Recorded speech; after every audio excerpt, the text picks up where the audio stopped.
Alright, I'm Aaron. I'll be going over why nuclear energy is a better alternative than other alternative energies to fossil fuels and hydro water plants.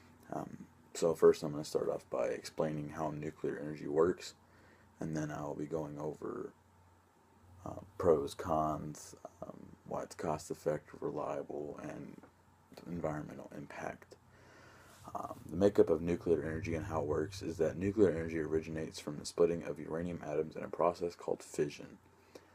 At the plant, the fission process is used to generate steam, therefore producing, and it'll be pushed to the turbines, therefore producing energy that we would use every single day to an electric power grid, drive-by power plants, whatever. One of the issues that may arise from nuclear power plant is the actual cost for building the plant. Yeah, it's very expensive.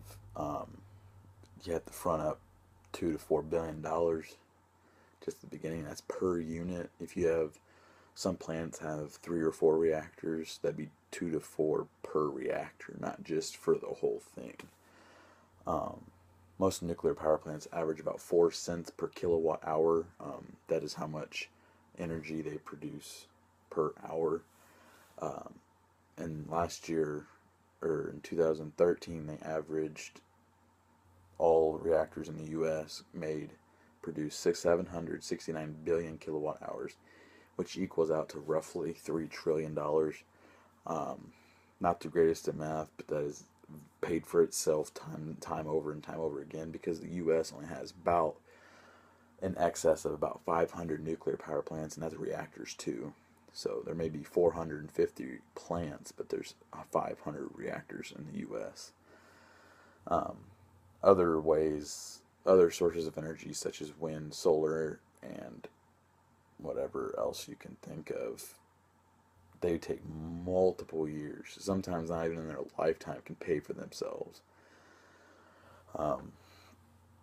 When discussing nuclear energy, there's always the risk that radiation exposure will have a negative effect on your health and your everyday living. That's not really true. Every single day, whether you know it or not, you're getting exposed to UV rays, which is a form of radiation. The sun in itself is a form of radiation. When you're on the phone, that's a source of radiation. Microwaves, when you heat up your lunch at work or whatever, that's another source of radiation. So every single day you're getting background radiation. So it hasn't really affected your life as it is right now. So it's only somewhat true. With the amount of safety regulations that there is put into place for the handling and tinkering of reactors, it is very difficult, and I mean very difficult, to be completely exposed to radiation. There are some reactors that aren't cooled by water like most. There's, like, an example is a fast breeder reactor. They use liquid sodium.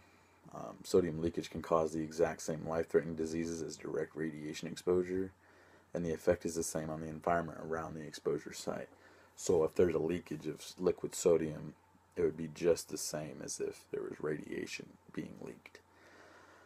Bringing up an idea that is different from everyday life, like nuclear energy, it takes time for those ideas to be fully developed and built, essentially, the right way and with the codes and regulations. When considering nuclear energy, there's a positive right off the bat because of how long the building process of nuclear power plants take.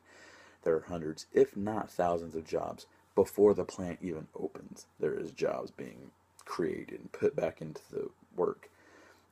Unemployment rate would go down.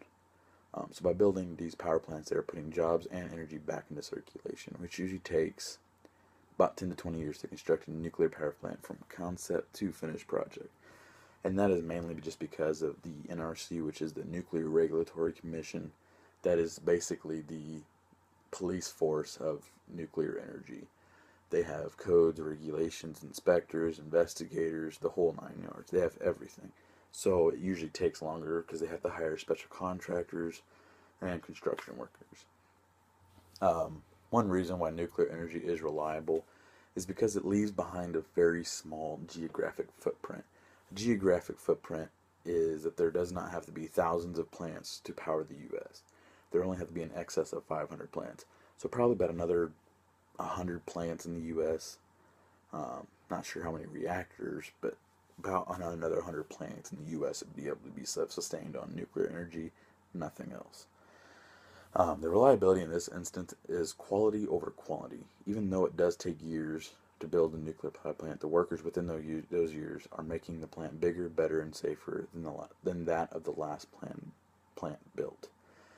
Just think of like an iPhone. You had the iPhone 3, the iPhone 4, the iPhone 4S, the iPhone 5, the iPhone 5C, the iPhone 5S, the iPhone 6, the iPhone 6 Plus. Every single time there's something new comes out, a couple years later there's going to be a newer model that's bigger, better, faster, longer lasting, everything like that. Same goes with nuclear power plants. Nuclear energy is the best alternative for the environment because, like I said, it leaves a very little geographic footprint. Longer lasting, so less overall waste and not as much CO2 emissions. That would be like you go by a fire, like a forest fire, and there's all that black smoke. That's carbon dioxide being pushed into the atmosphere, which tears holes into the ozone layer, which is not good. A smaller footprint, again, there's a different definition, means that when a building is built on a piece of land, that piece of land has no other use besides whatever the building is doing. So if you build a skyscraper, that land that's underneath that skyscraper can't be used for anything else. It's going to be used for whatever the reason the skyscraper was built. A lot of wind farms and solar farms use up to 250 square miles to create what one nuclear power plant does in a day. That is absurd. Nuclear power plant is usually about a city block. Takes up a whole city block because of fences and security regulations and everything like that. So nuclear wins that one as well. Nuclear energy can benefit the Earth so much more than it would ever harm it. Even with the potential for harm and its long-lasting effects on everything around it, it still has the potential to be the best option for alternative energy. Yes, there's other ways to produce energy. We've been doing it for however long without it, but I think that it will be in the near future just because of its low cost, greater reliability, and least amount of environmental impact. There's one thing that's kind of out there still, and it probably will be a while before they figure out a great way to get rid of it, is radioactive waste. Right now it's just being pushed down into the earth and left there in a shielded container. That way it will never be exposed onto the ground.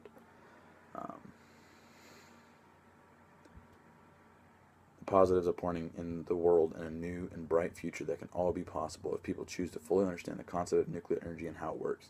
Not just reading, not just believing what you read or believing what you see. The media is going to try to throw you on it. Just do your research before you make snap judgments on nuclear energy. And that is it. Thank you.